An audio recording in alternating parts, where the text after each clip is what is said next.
ام ایمن رسول اللہ کی کنیزی میں کیسے آئیں جو رسول اللہ نے انہیں آزاد کیا؟ تو اس کا مطلب یہ ہوا کہ نبی وارث ہوتا بھی ہے اور وارث بناتا بھی ہے، تبھی تو جناب ام ایمن کنیزے میں آئیں۔ اور ایک نقطے کی طرف آپ حضرات کو لے جانا چاہتا ہوں، جب بی بی سیدہ نے دربار خلافت میں اپنے حق کا دعویٰ کیا، سن رہے ہیں آپ، اپنے حق کا دعویٰ کیا، کس نے؟ بی بی زہرا نے اپنے حق کا دعویٰ دربار خلافت میں کیا۔ تو جب دعویٰ فرمایا آپ نے اپنے حق کا، تو پوچھا گیا کہ بی بی کوئی گواہ ہے؟ تو بی بی نے اپنے بچوں کو گواہی کے لیے پیش کیا، کہا یہ حسن و حسین ہیں، یہی میرے گواہ ہیں۔ تو جب بی بی نے گواہی کے لیے بچوں کو پیش کیا تو جواب یہ دیا گیا کہ بچوں کی گواہی ماں کے حق میں قابل قبول نہیں ہے۔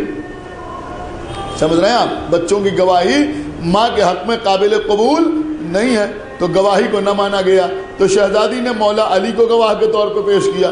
جب مولا علی کو گواہی کے طور پہ پیش کیا تو انہوں نے کہا شوہر کی گواہی زوجہ کے حق میں قابل قبول نہیں ہے۔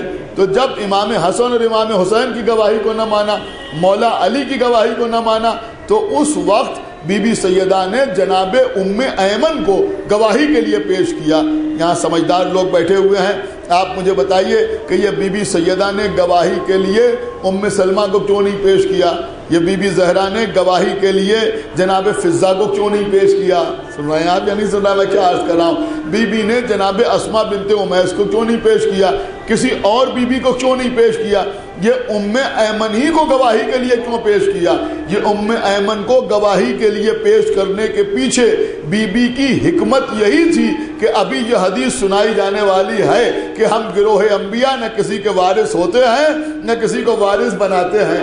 ام ایمن زندہ گواہی تھی اس بات کی کہ یہ حدیث جعلی ہے، اس لیے کہ اگر حدیث جعلی نہ ہوتی تو ام ایمن وراثت میں نبی کو ملتی کیسے؟ ایک صلوات پڑھے بر محمد و آل محمد۔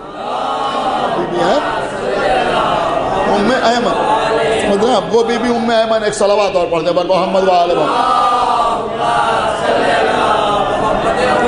سنیں آپ عزیزوں، تو جناب ام ایمن وہ عظیم ترین بی بی ہیں۔ اب وہی جناب ام ایمن ہے، غور فرمایا آپ نے، وہی جناب ام ایمن ہے۔ امام حسین علیہ السلام کی ولادت ہوئی، اور جب سرکار سید الشہداء امام حسین علیہ السلام کی ولادت ہوئی اور ام ایمن کی آغوش میں امام حسین علیہ السلام ہیں، ابھی ولادت ہوئی ہے امام حسین کی، لیکن سلسلہ وہی چل رہا ہے کہ اللہ کہہ رہا ہے ہم نے ہر رزق کو ان سے دور رکھا ہے اور ان کو اتنا پاک و پاکیزہ رکھا ہے کہ جو پاک رکھنے کا حق ہے۔ ام ایمن کی وہ گود میں امام حسین علیہ السلام ہیں۔ کل میں نے آپ کے سامنے عرض کیا تھا کہ دنیا میں کوئی بچہ پیدا ہو اس کو غسل دیا جاتا ہے، اس کو نہلایا جاتا ہے، اس کو پاک کیا جاتا ہے۔ کیوں پاک کیا جاتا ہے؟ کہ جو بچہ دنیا میں آتا ہے وہ نجس ہوتا ہے، وہ پاک نہیں ہوتا، لہذا اس کو غسل دیا جاتا ہے۔ یہ انسان کی اپنی بنائی ہوئی بات نہیں ہے، بلکہ یہی رسول کی شریعت ہے۔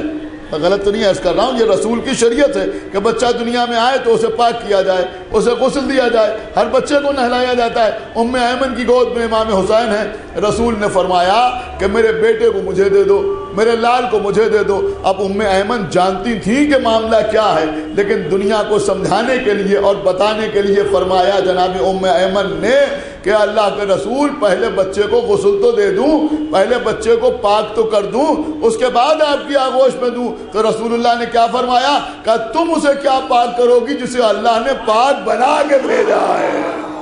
ایک صلوات پڑھے بر محمد و آل محمد۔ کیا پاک کرو؟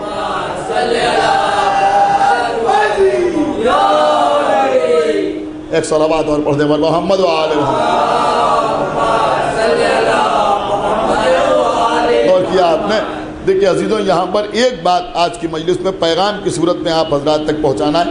آج میں زیادہ دیر آپ کے سامنے نہیں عرض کر سکوں گا، اس لیے کہ صبح سے مجلسیں پڑھ رہا ہوں، میں بھی بہت تھکا ہوا ہوں۔ بہت ہی وقت کے اندر انشاءاللہ مجلس تمام ہو جائے گی، پھر انشاءاللہ کل اور پرسوں کی مجلس میں چند باتیں عرض کروں گا۔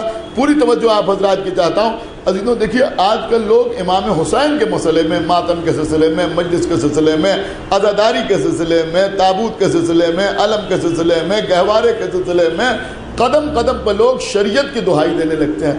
میں ایک بات آپ کے سامنے عرض کر رہا ہوں عزیزوں کہ سب کا مسئلہ الگ ہے اور امام حسین کا مسئلہ الگ۔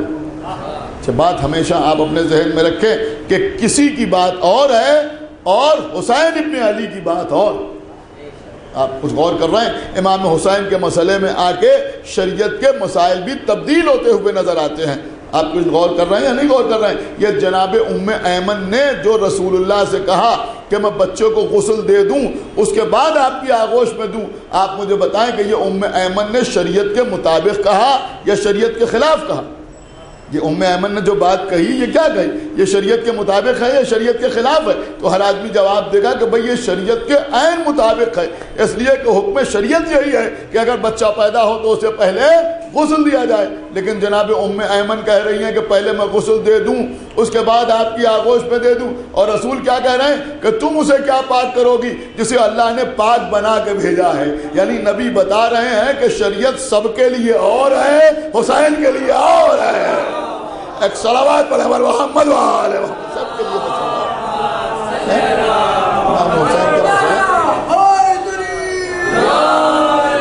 اب آپ اس بات کو جہاں تک دیکھتے چلے جائیں آپ کی سمجھ میں آئے. دیکھیے عزیزوں، یہ چند بیویاں ہیں جن کا تذکرہ عام طور پہ نہیں ہوتا. جناب ام سلمہ، جناب ام سلمہ، میں نے آپ کے سامنے عرض کیا تھا یہیں کسی مجلس میں کہ جناب ام سلمہ وہ ہیں کہ جو چادر کے قریب آئیں، یعنی اور کوئی بیوی تو چادر کے قریب بھی نہ آئی. یہ ام سلمہ ہے کہ جو چادر کے قریب آئیں. اور رسول اللہ نے کیا فرمایا؟ نبی نے فرمایا کہ انت علی الخیر، کہ تم خیر پہ ہو. اس کا مطلب یہ ہوا کہ ام سلمہ کو رسول اللہ سے خیر کی سند ملی. یہ شان ہے جناب ام سلمہ کی. اور آپ کو معلوم ہے جناب ام سلمہ کا مرتبہ کیا ہے؟ میں سمجھتا ہوں کہ اس سے بڑا جناب ام سلمہ کا کوئی رتبہ بیان نہیں کیا جا سکتا جو میں ابھی آپ کے سامنے بیان کرنے والا ہوں. اور وہ رتبہ یہ ہے کہ جب بی بی سیدہ سلام اللہ علیہا کا عقد مولا کائنات کے ساتھ ہوا، سمجھ رہے ہیں؟ تو اکثر ایسا ہوتا ہے کہ اگر کسی بچی کی ماں مر گئی ہے اور اس کے عقد کا موقع آتا ہے اور باپ زندہ ہے تو عقد کے موقع پر باپ کو اس بچی کی ماں یاد آ جاتی ہے. ہوتا ہے یا نہیں ہوتا؟ ہمارے سماج میں بھی آپ حضرات نے دیکھا ہوگا. تو ایسے ہی جب بی بی کے عقد کا مسئلہ آیا تو رسول اللہ کو جناب خدیجہ یاد آئی اور رسول اللہ کی آنکھوں میں آنسو آ گئے. جناب خدیجہ کو یاد کر کے رسول کی آنکھ میں آنسو آ گئے. پیغمبر اسلام رونے لگے، آنکھوں میں آنسو آئے. اور اس کے بعد فرمایا کہ کاش آج خدیجہ زندہ ہوتی تو کتنا خوش ہوتی کہ ان کی بیٹی کی شادی ہو رہی. اب اس وقت ساری ازواج موجود تھیں. کیا سننا ہے آپ؟ 9 یا 10 ازواج موجود تھیں اور سب کے گھر مسجد کے چاروں طرف بنے ہوئے تھے. یہ اس زوجہ کا گھر، یہ اس زوجہ کا گھر، یہ اس زوجہ کا گھر، یہ اس زوجہ کا گھر. لیکن رسول اللہ نے کیا فرمایا؟ کہ رسول اللہ نے فرمایا کہ میری بیٹی فاطمہ کو ام سلمہ کے گھر میں دلہن بنایا جائے. کچھ غور کیا آپ نے یا نہیں غور کیا؟ کہاں دلہن بنایا جائے؟ کہ ام سلمہ کے گھر میں دلہن بنایا جائے. یعنی جناب ام سلمہ کا مرتبہ یہ تھا کہ بی بی سیدہ جو رخصت ہو کے مولا علی کے گھر آئیں تو ام سلمہ کے گھر سے آئیں. اور کیا آپ نے؟ ام سلمہ کے گھر سے آئیں. اب ایک بات ہماری بھی سمجھ میں آئی کہ اب امام حسن اور امام حسین علیہ السلام کے لیے جو ننھیال کا تصور تھا وہ رسول کی کسی اور زوجہ کا گھر نہیں تھا، ام سلمہ کا گھر تھا. ایک صلوات اور پڑھے بر محمد وآلہ محمد. جناب ام سلمہ کا. آپ حضرات اگر تھوڑا تھوڑا آگے تشریف لے آئیں، تھوڑا آگے آئیں.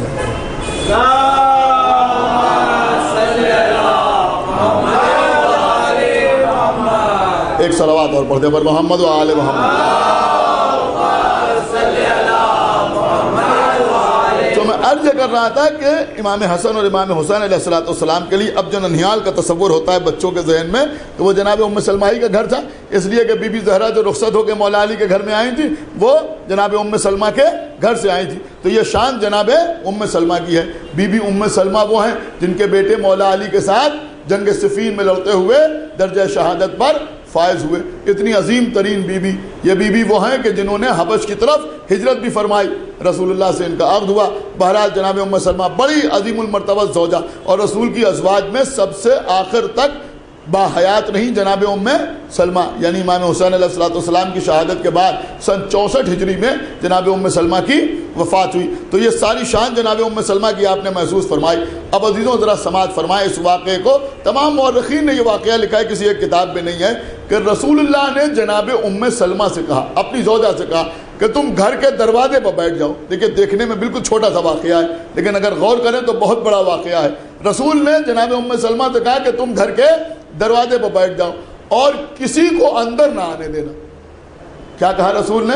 کہ گھر کے دروازے پر بیٹھ جاؤ اور اس وقت کسی کو اندر نہ آنے دینا۔ اب جناب ام سلمہ گھر کے دروازے پر بیٹھ گئیں۔ اب آپ مجھے بتائیں کہ جب رسول نے کہا ہے جناب ام سلمہ سے کہ کسی کو اندر نہ آنے دینا، تو یہ حکم رسول اللہ کا شرعی حیثیت رکھتا ہے یا نہیں رکھتا؟ میں غلط تو نہیں عرض کر رہا ہوں، شرعی حیثیت رکھتا ہے یا نہیں رکھتا؟ اب جناب ام سلمہ پر یہ واجب ہے کہ کوئی بھی آ جائے، چاہے جناب ام سلمہ کے بابا ہی کیوں نہ آ جائیں۔ کیا سنا ہے آپ؟ ام سلمہ ان کو اندر آنے کی اجازت نہ دیں۔ کیوں؟ کہ اس لیے کہ رسول نے کہا ہے، اور ام سلمہ جیسی اطاعت گزار بی بی جن سے زندگی بھر رسول کو کوئی شکایت نہ ہوئی، وہ بی بی گھر کے دروازے پر بیٹھی ہوئی ہیں۔ اب کوئی آ جائے تو ام سلمہ اسے اندر نہ آنے دیں گی۔ اور اگر آپ محسوس کریں تو میں عرض کروں کہ صرف انسانوں کی کیا بات ہے، صرف انصار و مہاجرین کی بات کیا ہے، اگر کوئی فرشتہ بھی انسانی شکل میں سامنے آ جائے، ایک صلوات پڑھے بر محمد و آل محمد، کوئی جن آ جائے، کوئی انسان آ جائے، کوئی فرشتہ آ جائے، تو اب ام سلمہ گھر کے دروازے پر بیٹھی ہوئی ہیں۔ اور چونکہ رسول نے یہ نہیں کہا ہے کہ کسی انسان کو، بلکہ یہ فرمایا کہ کسی کو اندر نہ آنے دینا، تو اب ام سلمہ کسی کو اندر نہ آنے دے گی۔ اب ام سلمہ گھر کے دروازے پر بیٹھی ہوئی ہیں۔ اب مجھے نہیں معلوم کہ کون آیا اور کس کو ام سلمہ نے روکا اور کس کو ام سلمہ نے نہیں روکا، وہ ساری باتیں الگ ہیں۔ بہرحال ام سلمہ گھر کے دروازے پر بیٹھی ہیں، دربان بنی ہوئی بیٹھی ہیں۔ کیوں؟ کہ کوئی آئے تو اسے اندر نہیں آنے دینا ہے۔ کیوں؟ کہ رسول نے کہا ہے کہ کسی کو اندر نہ آنے دینا۔ لیکن جناب ام سلمہ کہتی ہیں کہ کچھ دیر کے بعد حسین ابن علی آئے۔ کیا سننا یہ مجمع؟ دیکھیں چھوٹا سا واقعہ ہے لیکن نتیجہ بہت بڑا برآمد ہو رہا ہے کہ جناب ام سلمہ کہتی ہے کچھ دیر کے بعد حسین ابن علی آئے۔ کہتی ہے جب حسین ابن علی آئے تو میں حسین کے احترام میں کھڑی ہو گئی۔ ہائے ہائے، سنا ہے کہ نہیں سنا ہے؟ میں حسین کے احترام میں کھڑی ہو گئی اور دیوار سے لگ کے کھڑی ہو گئی، اور حسین بغیر کسی تکلف کے گھر کے اندر داخل ہو گئے۔ ام سلمہ نے تکلفاً بھی حسین سے یہ نہیں کہا کہ شہزادے آپ کے نانا نے منع کیا ہے کہ کسی کو اندر نہ آنے دینا۔ کچھ غور کر رہے ہیں آپ یا نہیں غور کر رہے ہیں؟ بلکہ حسین ابن علی اندر چلے گئے، ام سلمہ نے روکا نہیں۔ کیوں نہیں روکا؟ کہ ام سلمہ بتانا چاہتی ہے کہ کسی کی بات اور ہے، حسین کا کیا آدھار ہے۔ ایک صلوات پڑھے بر محمد و آل محمد۔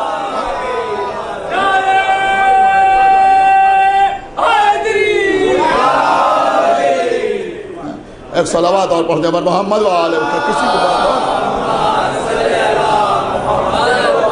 اور حسین ابن علی کی بات اور ہے۔ تو جناب ام سلمہ کنارے ہو گئی، امام حسین علیہ السلام اندر چلے گئے۔ اب ام سلمہ کہتی ہے کہ میں نے سوچا کہ چل کے دیکھیں کہ نانا و نواسے کے بیچ میں کیا گفتگو ہو رہی ہے۔ تو کہتی ہے جب میں اندر گئی تو میں نے جا کے دیکھا کہ حسین اپنے نانا کے سینے پر لیٹے ہوئے ہیں اور رسول اللہ لب و رخسار کو چوم رہے ہیں۔ تو یہاں بھی ایک میسج دیا گیا، ایک پیغام دیا گیا کہ دیکھو حسین کو عام انسانوں جیسا نہ سمجھ لینا، سمجھ رہے ہیں؟ حسین کے مسئلے کو دنیا سے الگ رکھنا۔ اور آگے بڑھ کے آپ دیکھیں عزیزوں، حسین کا مسئلہ ساری دنیا سے الگ ہے یا نہیں ہے؟ رسول اللہ نماز پڑھ رہے ہیں، پیغمبر اسلام نماز پڑھ رہے ہیں۔ اب جب پیغمبر نماز پڑھ رہے ہیں، غور فرمائیے کہ پیغمبر نماز پڑھ رہے ہیں، تو اب عالم کیا ہے کہ نماز کے اوپر کسی اور کو ترجیح نہیں دی جا سکتی، کسی کو نماز پہ ترجیح نہیں دی جا سکتی۔ لیکن امام حسین علیہ السلام آئے اور پشت رسول پہ سوار ہو گئے۔ ہزاروں مرتبہ کا سنا ہوا آپ کا واقعہ ہے، لیکن ہو سکتا ہے کبھی یہ رخ نہ سنا جو میں آپ کے سامنے عرض کرنا چاہتا ہوں۔ حسین ابن علی پشت رسول پہ آ کے سوار ہو گئے۔ اب حسین پشت رسول پہ آ گئے، اگر کوئی اور پشت رسول پہ آ جاتا، سن رہے ہیں آپ یا نہیں سن رہے؟ کوئی اور پشت رسول پہ آ جاتا تو اس کو ہٹانا واجب ہوتا، اس لیے کہ نبی سجدے کے عالم میں ہے۔ لیکن جب حسین پشت رسول پہ آئے تو جبریل امی آئے، آگے رسول سے کیا کہا کہ اس وقت تک سجدے سے سر نہ اٹھائیے گا جب تک کہ حسین اپنی مرضی سے آپ کی پشت سے نہ اتر جائے۔ سمجھ رہے ہیں آپ؟ اس وقت تک سجدے سے سر نہ اٹھائیے گا جب تک کہ حسین اپنی مرضی سے آپ کی پشت سے نہ اتر جائیں۔ اب عالم کیا ہے؟ دیکھیں آج کل تو ذرا ذرا سی چیزوں میں لوگ عجیب عجیب قسم کی باتیں کرنے لگتے ہیں، میں کہا یہ سمجھ میں نہیں آتا، وہ سمجھ میں نہیں آتا۔ اب رسول اللہ نماز پڑھ رہے ہیں اور نماز پڑھ رہے ہیں، حکم کیا ہے کہ اس وقت تک سجدے سے سر نہ اٹھائیے گا جب تک کہ حسین اپنی مرضی سے آپ کی پشت سے نہ اتر جائیں۔ یہ بھی نہیں کہا اللہ نے کہ 70 مرتبہ یا 72 مرتبہ ذکر سجدہ کر لیجئے۔ سن رہے ہیں آپ یا نہیں سن؟ دیکھیں شاید غور کیا آپ نے، اللہ جانے یا نہیں کیا، کہ کہ اگر اللہ یہ کہتا کہ 70 یا 72 مرتبہ ذکر سجدہ کر لیجئے تو رسول 70 یا 72 مرتبہ کہتے سبحان ربی الاعلی و بحمد. حسین اپنی مرضی سے اتر جاتے. آپ کہیں گے اس سے فائدہ کیا ہوتا؟ ہم کہیں گے بڑا فائدہ ہوتا. یہ فائدہ ہوتا کہ رسول کو احساس ہی نہ ہوتا کہ پشت پہ کون آیا اور کون چلا گیا.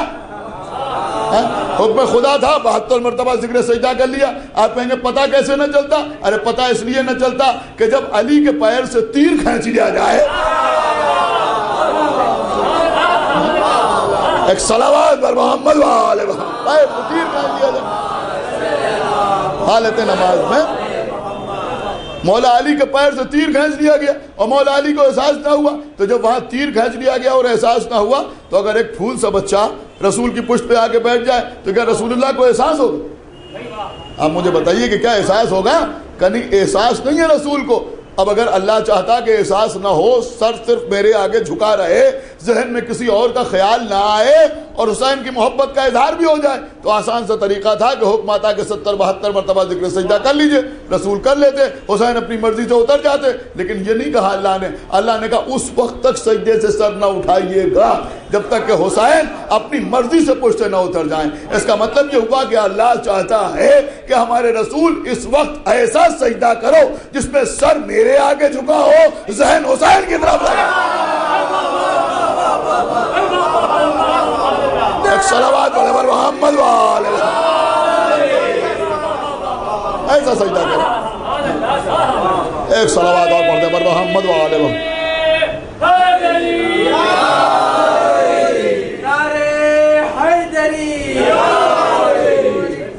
اچھا آپ بتائیے اب کیفیت کیا رہی ہوگی رسول؟ دیکھیں بہت آسانی سے عرض کر رہا ہوں، ابھی کافی تھکا ہوا ہوں، آج یہ چوتھی مجلس ہے صبح سے، لہذا بہت آرام سے پڑھ رہا ہوں، لیکن بات بڑی اہم ہے جو آپ تک پہنچا رہا ہوں. پوری توجہ آپ حضرات کی چاہتا ہوں.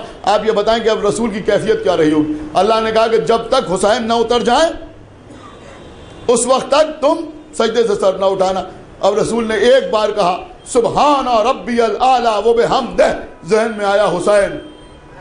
کیا سن رہا یہ مجمع؟ خدا کے لیے بیدار ہوئیے. ایک مرتبہ پھر کہا سبحان ربی الاعلی و بحمدہ، پھر ذہن میں آیا حسین. پھر کہا سبحان ربی الاعلی و بحمدہ، پھر ذہن میں آیا حسین. اس کا مطلب یہ ہوا کہ رسول ایسا سجدہ کر رہے ہیں جس میں ذکر خدا بھی ہو رہا ہے، ذکر حسین بھی ہو رہا ہے، ذکر سجدہ بھی ہو رہا ہے اور ذکر حسین بھی ہو رہا ہے. اب لوگ کہتے ہیں صاحب آپ باتوں کو فضیلت بنا کے پیش کرتے ہیں، اس میں بھلا کوئی فضیلت؟ ہم نے کہا کیوں؟ کہ بھئی بچوں کو شوق ہوتا ہے، کسی کو گھوڑا بنے ہوئے دیکھتے ہیں تو اس کی پشت پہ آ کے سوار ہو جاتے ہیں. رسول اللہ سجدے میں تھے، حسین ابن علی آئے، رسول کی پشت پر سوار ہو گئے. دیکھیں اس کے دو جواب ہیں. پہلا جواب تو عزیزوں یہ ہے کہ اگر امام حسین کو یہی شوق ہوتا کہ گھوڑے کی پیٹھ پر سوار ہو جائیں تو رسول مسجد میں اکیلے نماز نہیں پڑھ رہے تھے.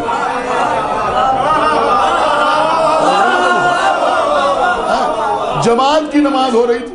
امام حسین اپنے گھر سے نکلے تو سب سجدے میں تھے نا، اکیلے رسول سجدے میں نہیں تھے، سبھی سجدے میں تھے. ماشاءاللہ آپ جیسے سن رہے ہیں، اللہ آپ کو سلامت رکھے. میں سمجھتا ہوں یہ جملہ آپ کے درمیان رائے گا نہ جائے گا کہ حسین اپنے گھر سے نکلے تو سامنے کتنے گھوڑے بنے ہوئے تھے. اور جملہ عرض کر رہا ہوں کہ کیسے کیسے تیز رفتار گھوڑے. ارے صلوات پڑھے بر محمد و آل محمد. کسی کے مجھ میں سوار ہو جاتے.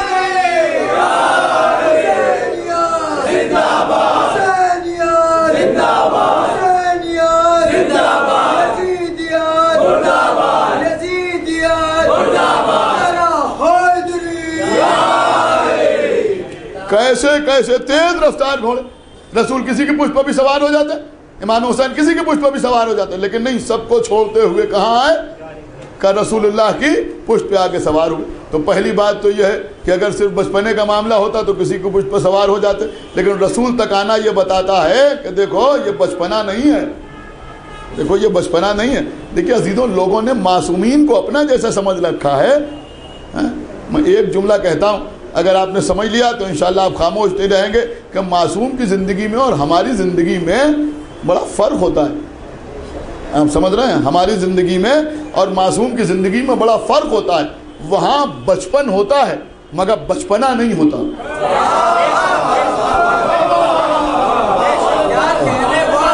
ایک صلوات اور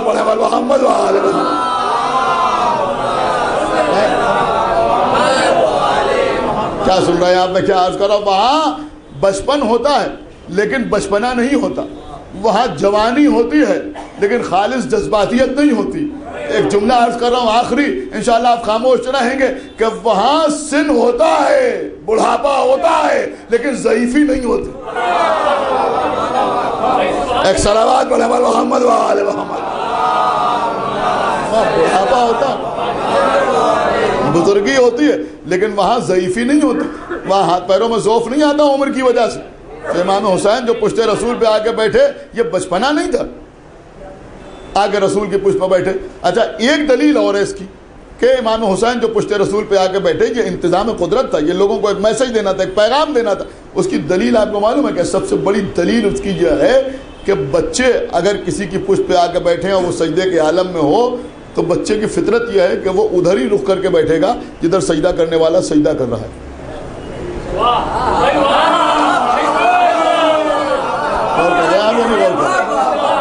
ہمیشہ ادھر ہی رخ کر کے بیٹھے گا بچہ۔ لیکن امام حسین کیسے بیٹھے آپ کو معلوم ہے؟ کیسے بیٹھے امام حسین؟ امام حسین جب رسول کی پشت پہ آ کے بیٹھے تو قبلے کی طرف پشت کر کے بیٹھے، لوگوں کی طرف رخ کر کے بیٹھے۔ ایک صلوات پڑھے بر محمد و آل محمد۔ سمجھئے جو میں عرض کر رہا ہوں، اس کا مطلب یہ ہوا کہ بتانا تھا کہ یہ دیکھو یہ بچپنا نہیں ہے، یہاں کچھ بتانا مقصود ہے۔ یہ امام حسین ایسے کیوں بیٹھے؟ ایک جگہ میں نے یہ پڑھ دیا، ایک صاحب نے اعتراض کر دیا، میں نے کہا صاحب یہ کیا آپ نے پڑھ دیا؟ امام حسین علیہ السلام نے کعبے سے انحراف کر لیا۔ میں نے کہا ارے کچھ عقل وقل ہے یا نہیں ہے؟ کبھی جمعے کی نماز نہیں پڑھی؟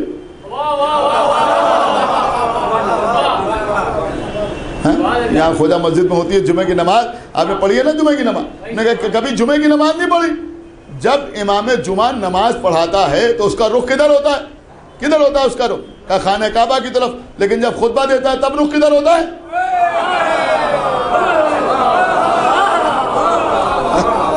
جب خطبہ دیتا ہے تو رخ کدھر ہوتا ہے؟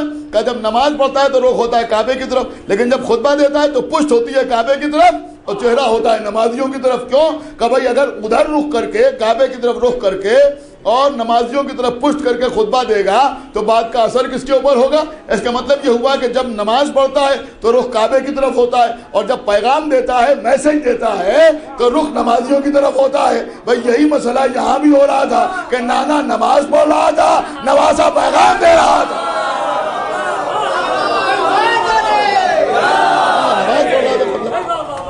ایک صلوات اور پڑھتے ہیں محمد و آل محمد۔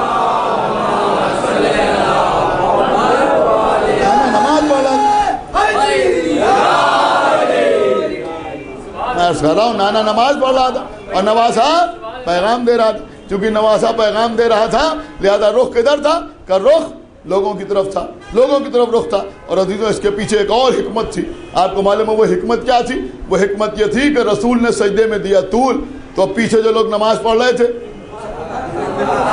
یہ سب آپ کی سنی ہوئی باتیں، انہوں نے سر اٹھا کے دیکھا، جب سر اٹھا کے دیکھا حسین ابن علی بیٹھے ہوئے، پھر سجدے میں سر رکھ لیا، پھر سر اٹھا کے دیکھا حسین بیٹھے ہوئے، پھر سجدے میں سر رکھ لیا، پھر سر اٹھا کے دیکھا حسین بیٹھے ہوئے ہیں، پھر سجدے میں سر رکھ لیا۔ اب وہ بات تو آپ سنتے رہتے ہیں کہ صحابیت حسین کو سجدہ کر رہی ہے، مجھے وہ نہیں عرض کرنا ہے، میں دوسری بات آپ کے سامنے عرض کر رہا۔ اگر امام حسین علیہ السلام پشت رسول پر اس طرح بیٹھتے کہ حسین کا رخ بھی کعبے کی طرف ہوتا تو پیٹھ نمازیوں کی طرف ہوتی، لوگ سر اٹھا کے دیکھتے حسین بیٹھے ہوئے سجدے میں سر رکھ لیتے۔ آپ کو معلوم ہے بڑے ظالم لوگ تھے، بعد میں بیان کیا کرتے؟ کہتے آج رسول نے سجدے میں طول دیا۔ کہ کیوں سجدے میں طول دیا؟ کہ کوئی بچہ رسول کی پشت پہ آ کے بیٹھ گیا تھا۔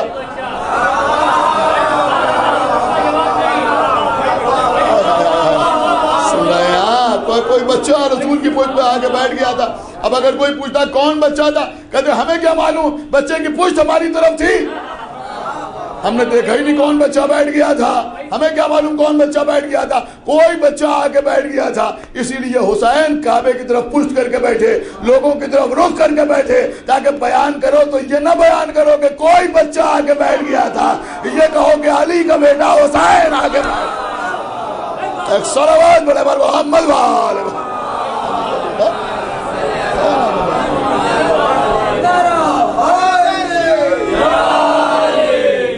سمجھانا مقصود تھا کہ دیکھو کوئی اور نہیں ہے، میں حسین ابن علی ہوں۔ تو یہ امام حسین علیہ الصلوۃ والسلام ہیں جن کے لیے سجدے کو طول دیا جا رہا ہے۔ اب کیوں سجدے کو طول دیا جا رہا ہے؟ اس لیے سجدے کو طول دیا جا رہا ہے کہ آج جو دنیا میں سجدے باقی ہیں، آج جو نمازیں باقی ہیں، وہ بوجہ حسین ابن علی باقی۔ عزیزوں، لوگ پوچھتے ہیں کہ کربلا کے میدان میں کامیاب کون ہوا اور ناکامیاب کون ہوا، کون جیتا اور کون ہارا؟ ارے یہ دیکھو کہ اپنا مقصد کسے حاصل ہوا۔ یزید کا لشکر کربلا میں اس مقصد سے آیا تھا کہ حسین سے بیعت لے لی جائے، اگر امام حسین سے بیعت مل جائے تو یزید کامیاب ہے۔ حسین کربلا کے میدان میں اس لیے آئے تھے کہ نانا کا دین محفوظ رہے۔ اب اگر مسجد سے اللہ اکبر کی آواز آ رہی ہے تو یہ مسجد سے مؤذن یہ نہیں آواز دے رہا ہے اللہ اکبر، بلکہ مؤذن کہہ رہا ہے کربلا میں حسین جیت گئے، کربلا میں حسین کامیاب ہو گئے۔ ایک صلوات پڑھے بر محمد وآلہ محمد، یہ بھی حسین کی کامیابی کی دلیل۔ ہاں عزیزوں، دین کو بچانے کے لیے امام حسین نے کربلا کے میدان میں اپنا بھرا ہوا گھر قربان کر دیا۔ عزیزوں، یہ ایام عزا کے آخری دن ہیں، آپ رونے کے لیے جمع ہوئے ہیں۔ ہاں عزیزوں، کون سی ایسی مصیبت تھی کہ جو کربلا میں امام حسین اور ان کے گھر والوں کے اوپر نہ ڈھائی؟ بعد قتل حسین خیمے جلائے گئے، بیویوں کے سروں سے چادریں چھینی گئیں، اور 11ویں محرم کو یہ لٹا ہوا قافلہ کربلا سے روانہ ہوا۔ ہاں عزیزوں، ذرا آپ غور تو کیجئے کہ مجلس میں عرض کر رہا تھا کہ یہ بی بی زینب کی شہادت تھی کہ بی بی کے سر سے چادر چھین لی گئی۔ یہ کوئی معمولی مسئلہ نہیں تھا کہ سر زینب پر ردا نہیں تھی۔ ہاں عزیزوں، ایک دو بازار اور ایک دو دربار ایسے ہیں جن کا تذکرہ آپ سنتے ہیں، لیکن آپ کو معلوم ہے کہ راستے میں نہ معلوم کتنے بازار ملے، نہ معلوم کتنے درباروں میں اہل حرم کو پیش کیا گیا۔ عزیزوں، کربلا سے شام تک کا سفر 1-2 دن کا سفر نہیں تھا، بڑا طویل سفر تھا، بڑا طولانی سفر تھا۔ عزیزوں، بعض راستے میں بستیاں ایسی پڑیں کہ جہاں کے لوگ محب اہل بیت تھے تو وہ سامنے آ گئے، انہوں نے کہا کہ ہم اس قافلے کو اپنے شہر سے ہو کے نہ گزرنے دیں گے۔ تو یہ قافلہ غیر معروف راستوں سے ہوتا ہوا گزرا۔ آپ ذرا غور کیجئے عزیزوں، تب بھی بہرحال اہل حرم کو اذیت ہی میں اضافہ ہوا، اور کہیں کہیں ایسا ہوا کہ جہاں دشمنان اہل بیت تھے وہاں بازاروں کو سجایا گیا، شہر کو آراستہ کیا گیا، ناچنے گانے والوں کو بلایا گیا اور ایک جشن کا ماحول پیدا کیا گیا، اور اس کے بیچ سے آل رسول کو گزارا گیا، اور ایک منادی ندا دیتا ہوا جا رہا تھا، اے تماشا دیکھنے والوں آؤ، یہ رسول کے گھر کی بہویں اور بیٹیاں، اجرکم اللہ۔ اور بعض جگہ جہاں اس بات کا خطرہ تھا کہ لوگ بغاوت پہ نامآمادہ ہو جائیں، وہاں یہ بیان کیا جاتا تھا کہ ایک شخص نے امیر پر خروج کیا تھا، اس کے گھر والوں کو اسیر کر کے لایا جا رہا ہے۔ عزیزوں، ایسے ہی اسقلان کا جو حاکم تھا وہ بھی دشمن اہل بیت تھا، اہل بیت سے عداوت رکھنے والا تھا۔ جب عزیزوں اس شہر میں یہ قافلہ لایا گیا تو اس نے حکم دیا کہ بازاروں کو آراستہ کیا جائے، شہر کی آئینہ بندی کی جائے، رقص کرنے والی عورتوں کو بلایا جائے، گانے والوں کو بلایا جائے۔ عزیزوں، ایک میلے جیسا سما پیدا کیا گیا، اور اس کے بعد اس کے درمیان سے اہل حرم کو گزارا جانے لگا۔ عزیزوں، جب یہ قافلہ اسقلان کے بازار سے گزر رہا تھا اور 2 یا 3 منٹ کے اندر مجلس تمام ہو رہی ہے تو ہمارے اور آپ کے چوتھے امام زین العابدین علیہ الصلوۃ والسلام، جن کے ہاتھوں میں دوہری ہتھکڑیاں، پیروں میں دوہری بیڑیاں پڑی ہوئی تھیں، اس بازار سے گزر رہے تھے کہ ایک شخص امام کے پاس آیا، اور آنے کے بعد اس نے امام کی شان میں گستاخی کرنا شروع اور کہنے لگا کہ اللہ کا شکر ہے کہ اس نے امیر کو کامیاب کیا، اور پھر امام کی طرف ان الفاظ کی نسبت دی کہ جو مناسب نہیں تھے، ہم ممبر سے دہرانا بھی نہیں چاہتے۔ ایک مرتبہ امام اس کی طرف متوجہ ہوئے، اور متوجہ ہونے کے بعد فرمایا، بھائی تو مسلمان معلوم دیتا ہے؟ اس نے کہا، ہاں میں مسلمان ہوں۔ کہا، تو قرآن پڑھے ہوئے ہے؟ اس نے کہا، ہاں میں نے قرآن پڑھا ہے۔ کہا، یہ بتا کہ تو نے قرآن میں آیہ تطہیر پڑھی ہے؟ اس نے کہا، ہاں میں نے قرآن میں آیہ تطہیر پڑھی ہے۔ کہا، تو نے آیہ مودت پڑھی ہے؟ کہا، ہاں میں نے آیہ مودت پڑھی ہے۔ کہا، تو نے سورہ کوثر پڑھا ہے؟ اس نے کہا، ہاں میں نے سورہ کوثر پڑھا ہے۔ کہا، تو نے آیہ ولایت پڑھی ہے؟ اس نے کہا، ہاں میں نے آیہ ولایت پڑھی ہے۔ کہا، تو نے سورہ دہر پڑھا ہے؟ اس نے کہا، ہاں میں نے سورہ دہر پڑھا ہے۔ ایک مرتبہ وہ گھبرا کے کہتا ہے کہ خدا کے لیے یہ بتائیے کہ آپ انہی آیتوں کے بارے میں کیوں پوچھ رہے ہیں جو اہل بیت رسالت کے لیے نازل ہوئی؟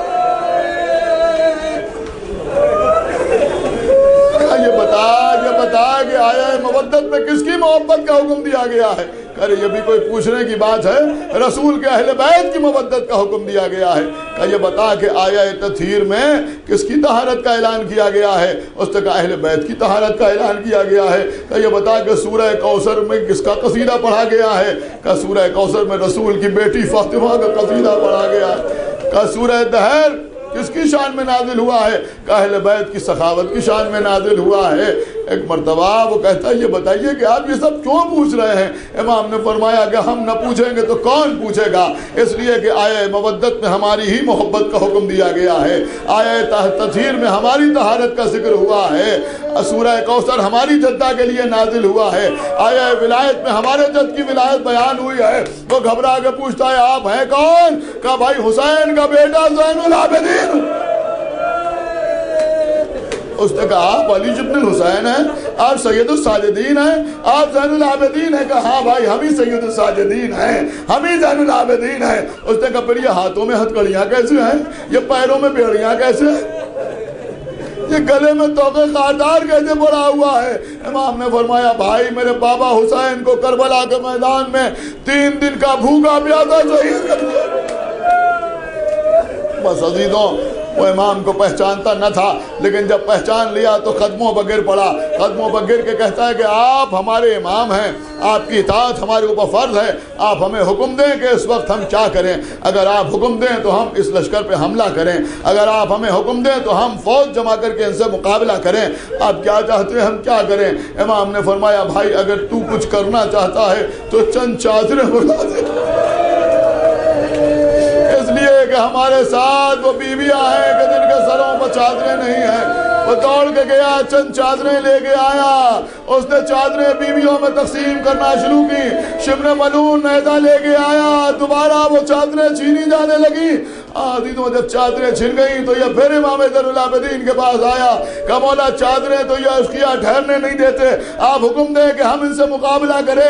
کہ بھائی ابھی مقابلے کی ضرورت نہیں ہے، وہ کام کسی اور کا ہے، تو ایک کام کر کا کیا کروں؟ کا سامنے ہمارے بابا کا سر ہے جو نوک نیزہ پہ تلاوت کر رہا ہے، جس شخص کے ہاتھ میں وہ نیزہ ہے اسے کسی طرح سے اس بات پر راضی کر لے کہ وہ ذرا ہم سے فاصلے کے ساتھ چلے، ہمارے ساتھ ساتھ نہ چلے۔ اس نے کہا مولا میں ایسا کرتا ہوں لیکن آپ بتائیں کہ آپ ایسا کیوں چاہتے ہیں؟ کہ اس لیے کہ ہمارے بابا کا سر نوک نیزہ پہ تلاوت کر رہا ہے، جہاں ہمارے بابا کا سر ہوتا ہے وہاں تماشبینوں کا مجمع لگ جاتا ہے۔ اگر بابا کا سر ہم سے فاصلے پہ چلے گا تو تماشبین ہمارے بابا کے سر کے قریب جمع ہوں گے، کسی کی نگاہ میری بوبی زینب کے کھلے ہوئے سر پر نہ جائے گی۔ واہ محمد اور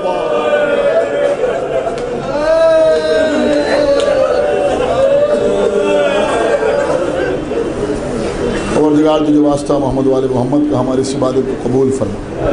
جگار تجھے واسطہ محمد والے محمد کا تمام حاضرین مجلس اور بانیان مجلس کے دل مقاصد تکمیل فرما۔ اور جگار تجھے واسطہ محمد والے محمد کا ہم کو اعمال صالحہ کی توفیق عنایت فرما۔ ہمارے عقائد کو سے جو سالم رکھ، ہم جب تک زندہ رہیں آل محمد کی محبت اور ان کے دشمنوں کی عداوت پہ زندہ رہیں، اور دنیا سے جائیں تو یہ دونوں عظیم ترین نعمتیں اپنے ساتھ لے کے جائیں۔